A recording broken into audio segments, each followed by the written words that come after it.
দিছিল তখন আমার সস্তা 100 টাকা ঈদের দিন 100 টাকা দেওয়া ও একটা জামা এনে দিছিল।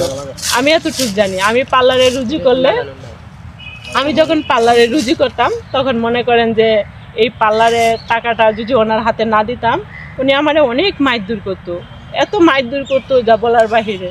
উনি গরম পানি আমার শরীরে ডালাইতো, লোহার জিনিস আতুর ব্যবহার করতো, উনি কাছের জিনিস দিয়ে আমার শরীরে আঘাত করতো, আমার বাচ্চাদেরকে আঘাত করতো। উনি যখন বাসায় থাকতো প্রতিবেশীর সাথে কারোর সাথে মিশতে দিত না।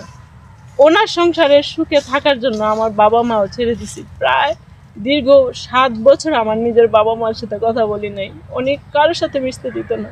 উনি ঘরের ভিতর দিনের পর দিন অত্যাচার, নির্যাতন, টর্চার করেই যেত একটা করে।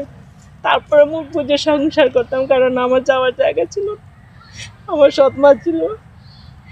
উনি এতটা অবহেলা করতো আমার, যে একটা স্ত্রী যে একজন স্বামীর কাছে এতটা অবহেলিত হতে পারে আমি নিজেও জানতাম না। আসলে এত অবহেলা আপনাকে কেন করছে?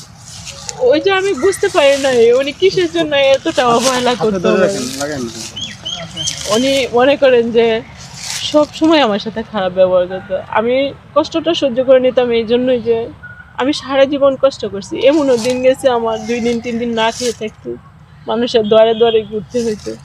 আমার জীবনে এত কষ্ট যা বলার বাহিরে। কোনো সময় আমি আমার স্বামীর কাছে বলতাম না, কারণ আমি সৎমার করে কষ্ট করছি যে উনি এতটা অবহেলা করে, এত কষ্ট দেয়, যদি সেটা বলতে চাই তাহলে আরও কষ্ট দিব।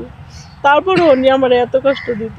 আর আমি কারো কাছে আমি একজন মূর্খ মানুষ, এত শিক্ষিত না, এত স্মার্টও না। আমি গ্রামের মেয়ে, আমার চলাফেরা সাধারণ। আমি আছে না যে সুন্দর করে গুছায় কথা বলে, সেটাও